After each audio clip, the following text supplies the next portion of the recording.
Hi everyone, and welcome to our video on graphing basic sine and cosine functions.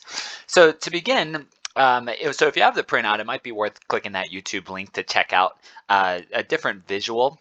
What we're going to do is do it the slow way by plotting points to show where the graph of y equals sine of x comes from. So we are plotting points just like normal. So like for instance, if we had y equals x squared plus 1 or x plus 1 squared minus 2 and we needed to find the graph, I mean we can go to the side and start to plug in values. So that's what we're doing here. And when we plug in say the -2, the substitution goes in, and then from here we could simplify and eventually get -1. And similar, we could plug in and get these other values that can eventually give us the graph and start plotting. Okay, so just real quick, there we go. Okay, so something like that. So real quick sketch of a parabola. All right, anyway, what we've got is a trig function. And we'll use the unit circle to help us, but this is not just a strictly unit circle problem. So eventually we are making a graph. So it's saying our function y is equal to the trig function sine of x. And so we already have a table with our x values. It means we're going to plug this 0 into that 0. So a little scratch work to the side. So sine of 0 is what we're plugging in. And then we can use the unit circle to help us still find those. So sine of 0 is 0. So that value in there is 0. And then we'll continue onward. So sine of pi quarters, still using our unit circle. We've got our terminal point, and then we know it's the y coordinate, square root of 2 over 2. And then one more time where we show the substitution. So sine of pi halves, that's up at the top, 0, 1. And so the y coordinate is the sine answer, so 1. And then what we're doing, so they're going to every quarter. So I'm just going to put big dots on the unit circle. They're looking at all of those terminal points. Okay, so this is still just evaluating trig functions. Now I'm going to skip showing the substitution. Let's just evaluate these. So sine of 3 pi quarters is square root of 2 over 2. Now the box makes it go weird. The table's kind of strange in it, but that still worked. Okay, sine of pi would be 0. Sine of 5 pi over 4 is going to be negative square root of 2 over 2. Sine of 3 pi halves would be -1. Sine of 7 pi quarters would be negative square root of 2 over 2. And then sine of 2 pi's back to the start, 0. Okay, so those are our x and y values for this graph. And then now we're gonna graph it. Okay, so I'm drawing it kind of big here. And I'm going to put all of our x values down. So here's our x, and then here's our y axis. And then all of these are equidistant apart. So 0 to pi quarters. So here's our 0 origin, pi quarters, and then pi halves. So I'm trying to make it equally spaced. 3 pi quarters, pi, 5 pi quarters, 3 pi over 2, 7 pi quarters, and 2 pi. And then our x value, or our y value, so our x is done, our y values, all I'm going to do is put 1 and -1. Again, these should be equidistant, so my -1 maybe should be a little lower. Okay, so there's our y-axis. And then now we're going to plot these points. Let's also make a note. If we do plug in the square root of 2 over 2 in a calculator, it will be about 0.7.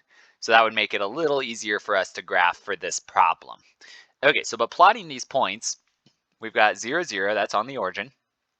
Then we have pi fourths, so that's to the right. And then square root of 2 over 2, which we're saying is about 0.7, so we'll say it's about there. And then pi halves and 1, there we are. 3 pi force to the right, and then up again about a 0.7. Pi and 0, that's back on the x-axis. 5 pi force and negative 0.7 is about there. 3 pi halves for the x, and the negative 1's about there.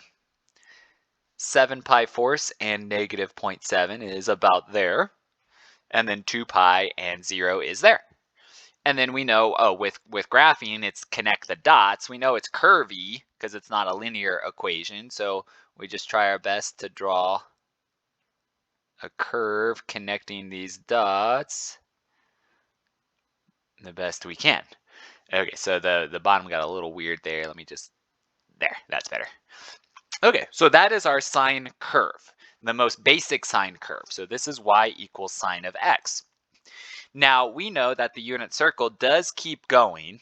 So we went from 0 to 2 pi, but it does keep going. So it would continue, and I'm just doing dotted, it would continue that shape forever to the right. It would also, again, the unit circle, we can go clockwise. So if we did negative x values, it would have gone to the left. Okay, so we could see that it goes in each direction forever. We'll put little arrows there, but it repeats itself. And usually we just draw one, what we call period, of the function, because afterwards we know it's going to continually repeat itself over and over and over. So we can just kind of copy and paste this if we needed more of the graph. But usually all they want is one period. And then this length from the x-axis to the peak is called the amplitude. So if we have those two things, we can graph our sine graph pretty quickly. Okay, so just like up above, the parabola, like the table can help, but often we want to do it quicker. Often we want to finish it with just some types of rules to find and graph it quickly. Okay, so that's the same with the sine function. Okay, so that's how we can graph this. If we want the cosine, so I'm just going to squeeze this in here. So if we had our x and y with a table, so we're going to do y equals cosine of x just right here. There's cosine of x. Instead of doing all of those points, I'm going to go 0, pi halves, pi, 3 pi halves, and 2 pi. So I'm going to squeeze that in real quick. And then just like before, I'm plugging these in. So cosine of 0, still using the unit circle, cosine of 0 is 1. Cosine of pi halves would be 0. Cosine of pi would be negative 1. Cosine of 3 pi halves is 0. Cosine of 2 pi is back to 1.